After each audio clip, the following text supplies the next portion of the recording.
अंजाम ने उसे अपने करीब खींचा और बोला, क्या हुआ? भले ही तुम कैसी ही आई हो, लेकिन आ गई हो तो अब एक साथ साबर तो ले ही सकते हैं। वैसे भी ये सब तो होना ही है, तो आज ही क्यों नहीं? क्यों खुद को रोकना? जब वी कैन डू एवरीथिंग तो खुद को रोकना ही क्यों? ख्वाहिश ने चौंक कर उसे देखा। कल ही तो अंजाम ने उससे कहा था कि वो जबरदस्ती नहीं करेगा, लेकिन आज उसने उसे जबरदस्ती किस किया और फिर अब बाकी सब करने के लिए भी कह रहा था। वो धीमे से बोली, लेकिन आपने कहा था कि आप अभी कुछ नहीं। अंजाम उसे गहरी नज़रों से देखते हुए बोला, ओ चिली फ्लैग, तुम भी कितनी मासूम हो। हाँ, मैंने कहा था कि कुछ वक्त के लिए मैं खुद को कंट्रोल कर रहा हूँ, लेकिन अब मेरा मन कर रहा है तो मैं क्यों खुद को रोकूं? और वैसे भी तुम्हें मुझे रोकने का कोई हक नहीं है। I can do what ever I want, you can't stop me. Ice कुछ कहती उससे पहले ही अंजाम ने उसे अपनी गोद में उठाया और उसे स्वेयर एरिया की तरफ लेकर बढ़ गया। गिरने के डर की वजह से ख्वाहिश ने उसकी गर्दन पर अपनी बाहें लपेट दी थी, लेकिन जल्दी ही उसने अपने हाथों को नीचे खींच लिया। अंजाम ने उसे सावर के नीचे खड़ा किया और फिर उसके कंधे पर अपना हाथ रखकर उसकी ड्रेस को नीचे करने लगा। ख्वाहिश एकदम से काँप उठी। उसने अपनी आंखें बंद कर ली। उसका गोरा बदन एकदम से लाल होने लगा था।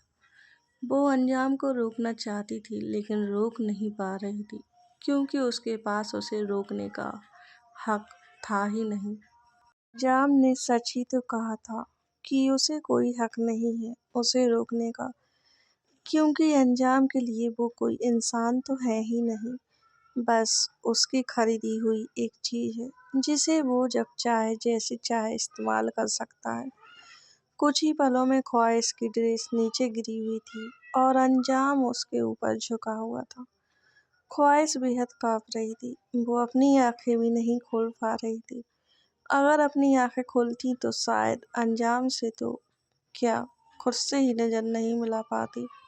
सावर के पानी की वजह से उसकी आंखों से बहते हुए आंसू अंजाम को दिखाई नहीं दे रहे थे। वो उसके चेहरे को देखते हुए उसकी गर्दन पर झुका और उस पर अपने होंठ रखकर उसे किस करने लगा।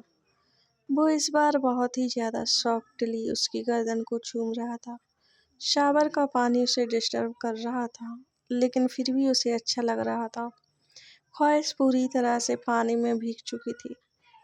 अंजाम ने उसके हाथ को अपने हाथों में जकड़ लिया और धीरे धीरे ऊपर की तरफ उठाते हुए दीवार से लगा दिया। ख्वाहिश को ठंडे पानी की वजह से ठंड लग रही थी, इसलिए उसकी बॉडी लगातार और भी ज्यादा लाल होती जा रही थी। वो गरम गरम सिसकियां भर रही थी। अंजाम ने अपना चेहरा उसकी गर्दन से हटाया और फिर उसे देखने लगा। उसका चेहरा इस वक्त बेहद अट्रैक्टिव लग रहा था। उसने एक नज़र नीचे की तरफ देखा, जहां उसकी बॉडी उसे साफ दिखाई दे रही थी और उसे देखते हुए उसकी आंखों में मदहोशी छाने लगी। उसने अपना हाथ उसकी कमर पर रखा और उसे हल्का सा पीछे की तरफ करते हुए बिल्कुल दीवार से चिपका दिया। उसके होंठ लगातार उसकी गर्दन पर चल रहे थे। ख्वाहिश को अपनी बॉडी में एक करंट सा दौड़ता हुआ महसूस हो रहा था। भले ही वो अंकित से प्यार करती थी और दोनों ने एक दूसरे के साथ वक्त भी बहुत बिताया था, लेकिन इतने करीब वो कभी नहीं हुए थे। अंजाम के होठों का छूना उसे कहीं न कहीं एक अलग ही एहसास दे रहा था, लेकिन इन एहसासों के साथ एक घुटन भी थी। उसने अंजाम के हाथों से अपने हाथों को छुड़वाया और फिर उसके कंधे पर अपने हाथ रखकर बड़ी मुश्किल से बोली, प्लीज़ मुझे थोड़ा सा वक्त दे दीजिए। उसकी बात सुनकर अंजाम ने उसकी तरफ देखा। अब ख्वाहिश के चेहरे पर गहरी खामोशी छाई हुई थी। उसकी आंखें अभी भी बंद थी। उसे देखते हुए अब अंजाम उसके चेहरे पर झुका और उसके होठों को चूमने लगा। ख्वाहिश की बात सुनकर अंजाम ने उसकी तरफ देखा। अब ख्वाहिश के चेहरे पर गहरी खामोशी छाई हुई थी। उसकी आंखें अभी भी बंद थीं। उसे देखते हुए अब अंजाम उसके चेहरे पर झुका और उसके होठों को चूमने लगा। इस बार उसका किस करने का तरीका बेहद अलग था। वो थोड़ा रूड होकर ख्वाहिश को किस कर रहा था, जिससे ख्वाहिश ने अभी अपना मुंह नहीं खोला हुआ था और अंजाम को अब कोई फर्क भी नहीं पड़ रहा था। वो बस अपनी तरफ से ख्वाहिश को किस कर रहा था। कुछ देर उसे यूं ही किस करते रहने के बाद अंजाम उसके चेहरे के ऊपर से हटा और फिर उसे देखते हुए बोला, दिया मैंने तुम्हें वक्त, लेकिन जितना वक्त तुम लोगी प्रॉब्लम तुम्हें उतनी ही ज़्यादा होगी। उसकी बात सुनकर ख्वाहिश हैरानी से उसे देखती रही।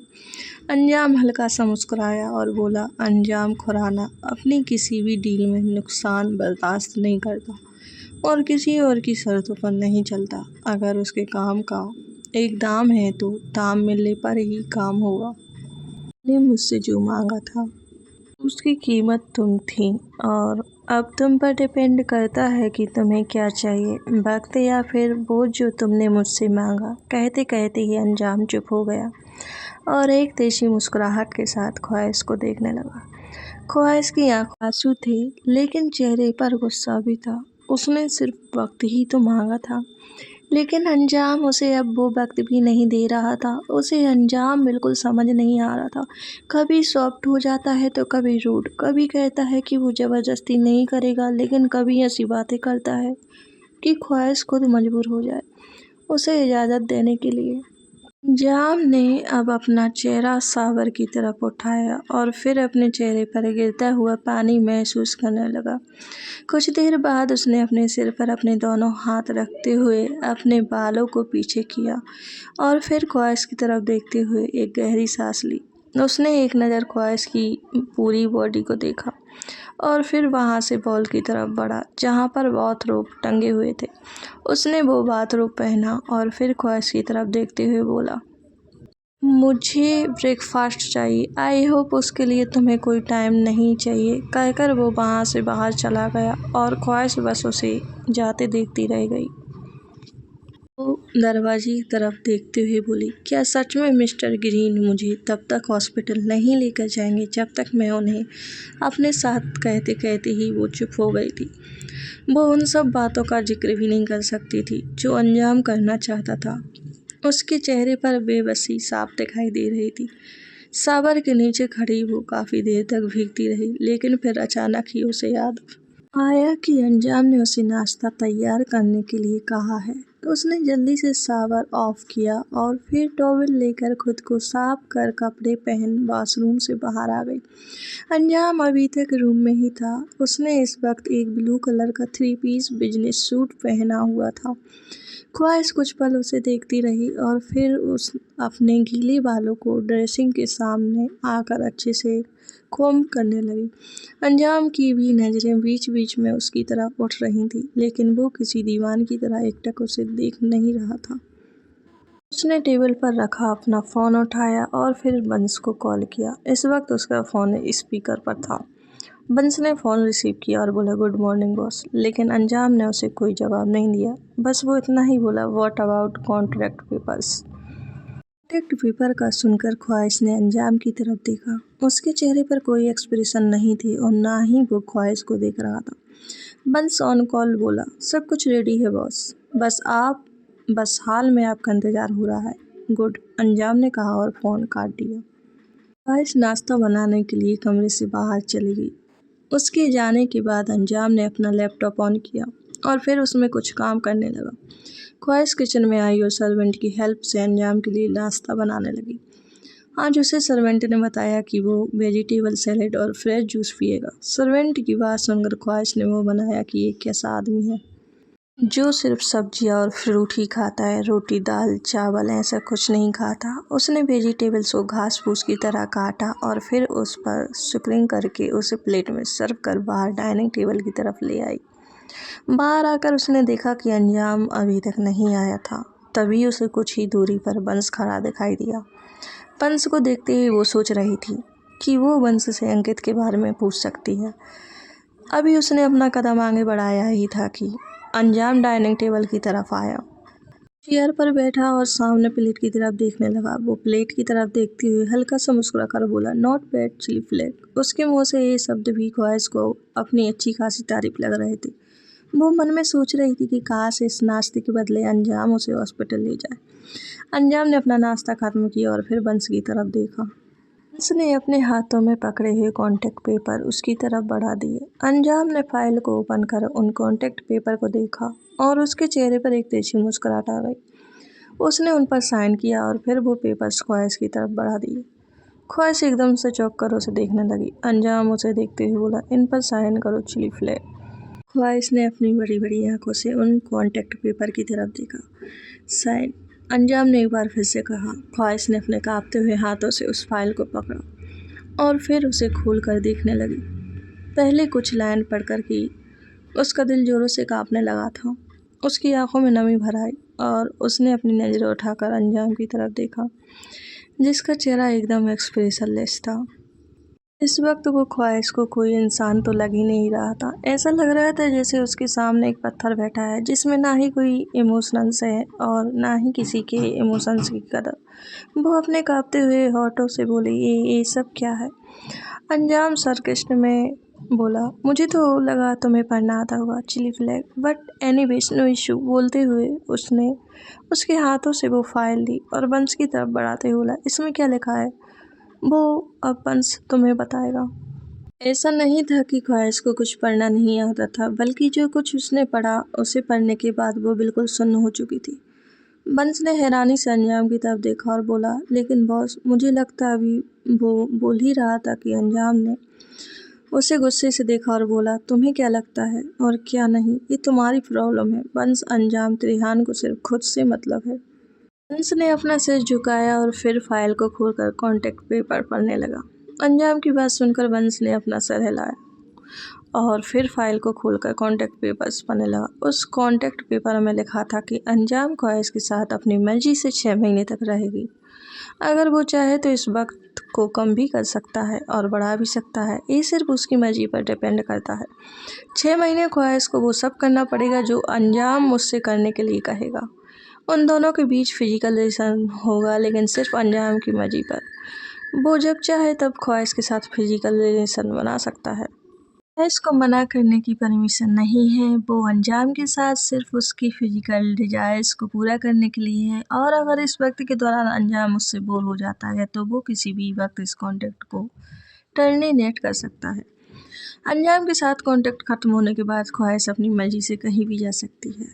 इससे अंजाम को कोई भी प्रॉब्लम नहीं होगी। 25 लाख के अलावा अंजाम उसे पूरे 5 करोड़ रुपये देगा। अगर ख्वाहिश चाहे तो इससे ज़्यादा की डिमांड कर सकती है, लेकिन देना ना देना सिर्फ अंजाम पर डिपेंड होगा। अगर इन सब के दौरान ख्वाहिश गलती से प्रेग्नेंट हो जाती है तो इसकी जिम्मेदारी अंजाम की बिल्कुल नहीं होगी। उसका उस बच्चे से किसी तरह का कोई रिश्ता नहीं होगा और ना ही वो बच्चा अंजाम के नाम से जाना जाएगा। इसके अलावा ख्वाहिश उसकी पर्सनल लाइफ में कभी इंटरफेयर नहीं करेगी। वो सिर्फ उसकी बेड पार्टनर होगी, लाइफ पार्टनर नहीं। वो अंजाम के घर को इस्तेमाल कर सकती है, इससे अच्छे से रह सकती है, हर तरह की फैसिलिटी प्रोवाइड की जाएगी, लेकिन वो अंजाम का नाम बिल्कुल इस्तेमाल नहीं कर सकती। अगर उसने कभी अंजाम के अगेंस्ट जाने की कोशिश की और या फिर इस कॉन्टेक्ट की एक भी क्लोज को ओप्स करने की कोशिश की तो उसे अंजाम को 5 करोड़ रुपए देने होंगे। जैसे जैसे बंस वो सारी बातें बोल रहा था, वैसे वैसे ख्वाहिश की आंखों से आंसू बह रहे थे। उसने अपने चेहरे को झुका रखा था ताकि अंजाम की नज़र उस पर ना आए। वो नहीं चाहती थी कि अंजाम के सामने अब वो कमजोर पड़े। उसे नफरत हो रही थी अंजाम से। अभी तक उसे एक उम्मीद थी कि शायद अंजाम एक अच्छा इंसान होगा, वो उसकी मदद कर रहा है, लेकिन शायद बदले में वो जो मांग रहा है उसके हिसाब से सही हो सकता है। हो सकता है उसे ख्वाहिश पसंद आ गई हो, इसलिए उसे पाने के लिए वो ये सब कुछ कर रहा हो। इंसान जुनून में अंधा होकर सही गलत नहीं सोच पाता, लेकिन अब तो वो सब समझ चुकी थी। अंजाम सिर्फ जिस्मों के साथ खेलने वाला इंसान है। अब गलत फहमी की कोई उम्मीद ही नहीं रह गई थी। उसने पूरी फाइल पढ़ने के बाद वापस वो फाइल अंजाम की तरफ बढ़ा दी तो अंजाम ने उसके हाथों से फाइल लेकर ख्वाहिश की तरफ बढ़ाई और बोला, जल्दी से साइन करो, इन पर मुझे इंतज़ार करवाने की आदत है, करने की नहीं। ख्वाहिश ने अपनी आंखों से आंसू साफ किए और फिर नजरें उठाकर अंजाम की तरफ देखा। कोई इतना बेदिल कैसे हो सकता है? वो खुद से ही सवाल कर रही थी। उसने अपने कांपते हुए हाथों से वो फाइल ली और फिर टेबल पर रखा हुआ पेन उठाया। उसकी आंखों के सामने अंकित का चेहरा घूम रहा था। उसने उन पर साइन किया और फिर जल्दी से उस फाइल को टेबल पर रखकर बेडरूम की तरफ भाग गई। अंजाम ने उसे जाते हुए देखा और एक गहरी सांस लेकर बोला, गर्ल्स प्रॉब्लम सब चाहिए भी है और ड्रामा भी करना है। उसने वो फाइल बंस की तरफ बढ़ाई और उसे संभाल कर रखने के लिए कहा। अब वो डाइनिंग टेबल से उठा और फिर दरवाजे की तरफ बढ़ गया। बंस उसके पीछे पीछे ही था। बाहर पार्किंग एरिया में आकर बंस ने गाड़ी का पीछे की सीट का दरवाजा खोला और अंजाम अंदर बैठ गया। बंस भी जल्दी से आकर ड्राइवर सीट के साथ वाली सीट पर बैठा और फिर उनकी गाड़ी वहां से निकल गई। ख्वाहिश कमरे में आई और बेड पर औंधे मुंह होकर लेट कर रोने लगी। उसने कभी सोचा नहीं था कि उसके साथ ऐसा कुछ होगा। आज तक उसने कभी किसी को खुद को छूने भी नहीं दिया और अंकित ने भी कभी उसे गलत इरादों से नहीं छुआ था। हमेशा दोनों एक दायरे में रहे और आज अंजाम और उस कॉन्ट्रैक्ट पर लिखी हुई शर्तें उसे अपनी ही नज़रों में गिरा रही थी। जाने कब वो रोते रोते यूं ही सो गई। उसे पता ही नहीं चला। खुराना इंडस्ट्रीज शाम के करीबन 7 बजे अंजाम अपने केबिन में बैठा था। उसने अपने फ़ोन में फार्म हाउस का कैमरा ऑन किया तो सामने फ़ोन की तरफ देखते हुए उसकी आंखें बड़ी हो गई। वो गुस्से से बोला, ये तुमने बिल्कुल सही नहीं किया चिली फ्लैग। इसकी सजा तो अब तुम्हें मिलेगी। ने जैसे ही अपने फ़ोन पर फार्म हाउस की लाइव फुटेज देखी, उसका चेहरा गुस्से से कांपने लगा। वो तुरंत अपनी जगह से उठकर केबिन से बाहर निकला और नीचे पार्किंग एरिया में आकर अपनी गाड़ी में बैठकर फार्म हाउस के लिए निकल गया हो। वहीं दूसरी तरफ फार्म हाउस के मेन गेट पर ख्वाहिश खड़ी थी, जो गार्ड को दरवाज़ा खोलने के लिए बोल रही थी, लेकिन गार्ड दरवाज़ा ही नहीं खोल रहे थे। जब अंजाम उसे हॉस्पिटल लेकर जाने के लिए नहीं मान रहा था, तो ख्वाहिश ने सोच लिया था कि वो किसी न किसी तरह हॉस्पिटल जाकर रहेगी। इसलिए वो गार्ड को बार बार दरवाज़ा खोलने के लिए कह रही थी, लेकिन पिछले 1 घंटे से लगातार गार्ड से रिक्वेस्ट करने के बावजूद भी गार्ड ने एक बार भी दरवाज़ा नहीं खोला। अब ख्वाहिश की आंखों में आंसू आने लगे। उसे इस फार्म हाउस में अब बिल्कुल भी नहीं रहना था। आज सुबह अंजाम ने जो कॉन्ट्रैक्ट पेपर पर उससे साइन करवाए, उनके बाद तो उसे अंजाम से और भी ज़्यादा नफरत होने लगी थी। उसे लगा था कि अंजाम उसकी मदद करेगा, लेकिन कॉन्ट्रैक्ट पेपर में जिस तरह की शर्तें थीं, उसके बाद से उसने सोच लिया था कि वो किसी न किसी तरह अंकित का ट्रीटमेंट करवा लेगी। लेकिन अंजाम की मदद बिल्कुल भी नहीं लगी। जो इंसान उसे इंसान ना समझकर कोई चीज़ समझ रहा, वो उसके साथ बिल्कुल भी नहीं रह सकती थी। वो गुस्से से गार्ड को देखती हुई बोली, आप ये दरवाज़ा खोल रहे हैं या नहीं? अभी वो बोल ही रही थी कि बाहर दरवाजे की दूसरी तरफ से एक हॉर्न बजा, जिससे दरवाज़ा तुरंत खुल गया। लेकिन जो गाड़ी फार्म हाउस के अंदर आई, उसे देखकर ही ख्वाहिश को डर लगने लगा था, क्योंकि सामने जो गाड़ी थी, उसकी ड्राइविंग सीट पर अंजाम बैठा था। हमेशा की तरह उसका चेहरा एक्सप्रेशनलेस था। ख्वाहिश तुरंत पीछे हट गई, क्योंकि उसके सामने देखकर भी अंजाम ने गाड़ी की स्पीड नहीं कम की और बड़ी ही तेज़ी से गाड़ी पार्किंग एरिया में आकर रुकी। अगर ख्वाहिश पीछे नहीं हटती तो वो गाड़ी ख्वाहिश के ऊपर से होकर चली जाती। अंजाम अपनी गाड़ी से बाहर निकला और तेज कदमों के साथ ख्वाहिश के पास आया। ख्वाहिश उसे देखते हुए बोली, मुझे मुझे यहाँ से बाहर जाना है। अपने गार्ड को कहिए दरवाज़ा खोले। बोलते हुए उसने वापस दरवाजे की तरफ देखा, जो गाड़ी अंदर आने के बाद तुरंत से बंद कर दिए गए थे। अंजाम ने उसे घूर कर देखा, लेकिन उसे कोई जवाब देने की बजाय उसने ख्वाहिश की कलाई को कसकर पकड़ा और उसे लगभग खींचते हुए अंदर की तरफ लेकर जाना शुरू कर दिया। ख्वाहिश एकदम से हैरान रह गई। अंजाम ने ख्वाहिश को फार्म हाउस के अंदर लाकर सीधा कमरे में आकर उसकी कलाई को छोड़ा और गुस्से से उसे देखने लगा। ख्वाहिश उसे इतना ज़्यादा गुस्से में देखकर डर गई। वो बहमती हुई बोली, मुझे यहाँ पर नहीं रहना। लेकिन उसकी बात पूरी होती उससे पहले ही अंजाम ने उसका चेहरा अपनी उंगलियों में कसकर पकड़ा और बोला, तुम्हें ये सब कुछ मजाक लग रहा है क्या? जब तुम चाहोगी तब तुम मेरी शर्तों को मान लोगी और जब तुम चाहोगी तो मैं तुम्हें यहाँ से जाने दूँगा। तुम्हारे कहने पर मैंने अंकित का ट्रीटमेंट शुरू करवाया और अब जब उसका ट्रीटमेंट हो रहा है तो मैं यहाँ से जाना चाहती हूँ। ठीक है, तुम यहाँ से चली जाओ, लेकिन उससे पहले मुझे 5 करोड़ रुपए चाहिए जो उस कॉन्ट्रैक्ट पेपर में लिखे हुए थे। 5 करोड़ रुपए दो और दफ़ा हो जाओ यहाँ से। बोलते हुए उसने एक झटके से ख्वाहिश को छोड़ दिया। 5 करोड़ का सुनकर ख्वाहिश की आंखें बड़ी हो गई। कॉन्ट्रैक्ट पेपर में जो लिखा था वो अच्छे से जानती थी, लेकिन उसने नहीं सोचा था कि अंजाम सच में उससे पैसे की डिमांड करेगा। अंजाम ने एक बार फिर से उसका चेहरा कसकर अपनी उंगलियों में पकड़ा और बोला, क्या हुआ? अब क्यों बोलती बंद हो गई तुम्हारी? दो मुझे 5 करोड़ रुपए और चली जाओ यहाँ से। जहाँ पर जाओगी मुझे फर्क नहीं पड़ता, लेकिन जब तक तुम मुझे मेरे पैसे नहीं देती तब तक तुम तो क्या तुम्हारी सासें भी मेरी हुकूमत से चलेंगी। बोलते हुए अंजाम ने ख्वाहिश के चेहरे की कुल करीब चेहरा कर लिया था। ख्वाहिश डर से अंदर तक कांपने लगी। अंजाम उसके चेहरे पर पूरी तरह से झुक कर बोला, इतना समझ लो चिली फ्लेक कि मैं घाटे का सौदा नहीं करता, और जहाँ बात मेरी पसंद की हो वहाँ तो कोई सौदा मैटर ही नहीं करता। इससे पहले कि मैं तुम्हारे साथ ज़बरदस्ती करूं, बेहतर होगा तुम अपने आप को मेरे लिए तैयार कर लो, क्योंकि मुझे ज़बरदस्ती करना बिल्कुल नहीं पसंद। बोलकर अंजाम तुरंत कमरे से बाहर चला गया और ख्वाहिश बस उसे देखती रह गई। अंजाम की बातें उसके कानों में गूंज रही थी और उसे गुस्से में देखकर अब ख्वाहिश को और भी ज़्यादा डर लगने लगा था। अब तक तो अंजाम उसे वक्त दे रहा था, लेकिन अब जिस तरह से वो अपनी बात बोलकर गया था, ख्वाहिश समझ चुकी थी कि अब अंजाम उसे बिल्कुल भी वक्त नहीं देगा। उसकी आंखों में आंसू बहने लगे।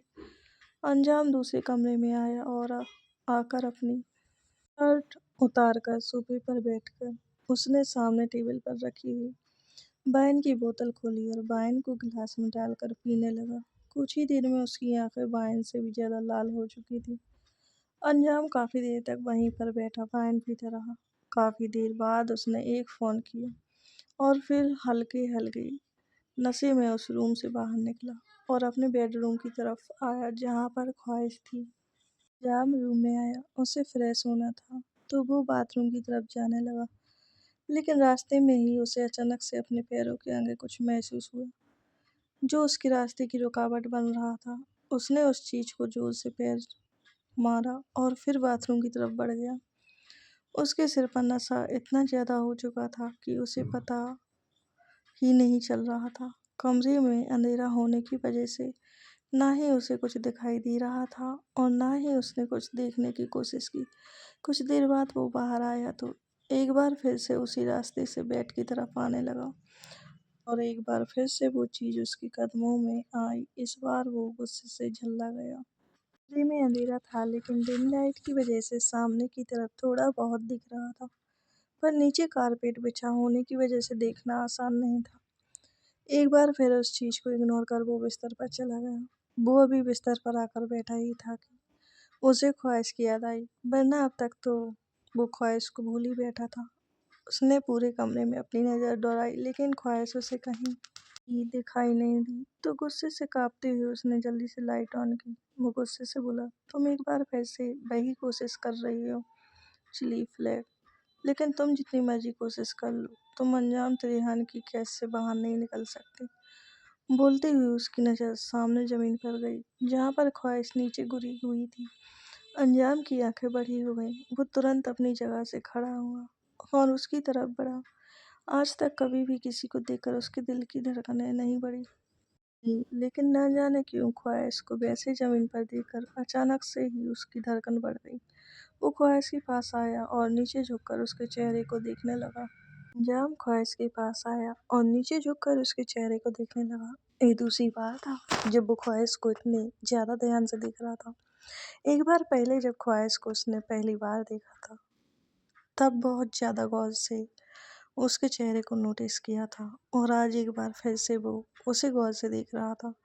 वो कुछ पल उसे यूं ही देखता रहा और फिर उसे अपनी गोद में उठाकर बेड पर लेकर आया। उसे ही समझते बिल्कुल दिल नहीं लगी कि ख्वाहिश वहाँ सो नहीं रही थी, बल्कि ख्वाहिश बेहोश हो चुकी थी। और पिछली दो बार जब जब वो वहाँ से गुजरा था तो आइस ही थी जो उसके कदमों में आई थी और उसने अपने पैरों से धक्का देते हुए उसे पीछे कर दिया था।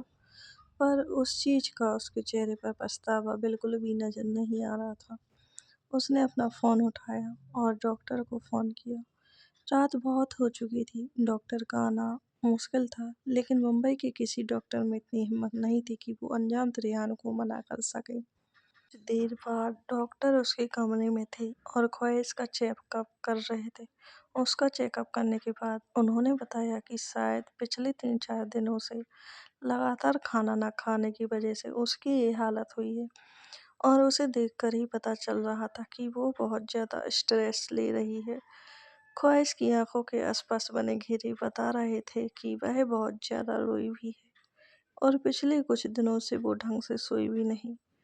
उसके स्ट्रेस की वजह तो अंजाम जानता था, लेकिन उसे ये नहीं पता था कि वो खाना भी नहीं खा रही है। डॉक्टर ने ख्वाहिश को कुछ इंजेक्शन लगाए और फिर अंजाम को उसका ख्याल रखने का बोलकर चले गए। अंजाम एक बार फिर से ख्वाहिश के पास आया और उसके चेहरे को देखने लगा। उसने अपना फ़ोन उठाया और फिर एक फ़ोन किया। कुछ देर बाद वो बिस्तर पर बगल में ही उसके पास बैठा था। उसने अपना सिर पीछे हेडरेस्ट पर लगाया और अपनी आंखें बंद कर लीं। कुछ देर बाद ही उसे अपने आसपास हलचल महसूस हुई। उसने अपनी आंखें खोलकर देखा तो ख्वाहिश की आंखें खुली हुई थी और वो उठने की कोशिश कर रही थी। अंजाम अपनी जगह से उठकर वापस उसकी तरफ आया और उसे घूर कर देखने लगा। उसके इस तरह देखने से ख्वाहिश सहम गई। अभी तक उसने उसे नहीं देखा था। अंजाम को देखते ही अब ख्वाहिश का दिल जोरों से धक धक करने लगा। फिर से उसे अंजाम की कही हुई बातें याद आने लगी थी। उसे बहुत डर लग रहा था। अभी वो सोच रही थी कि अंजाम गुस्से से उसे घूरते हुए बोला, गेट अप। उसके इस तरह गुस्से से बोलने से ख्वाहिश एकदम से कांप गई।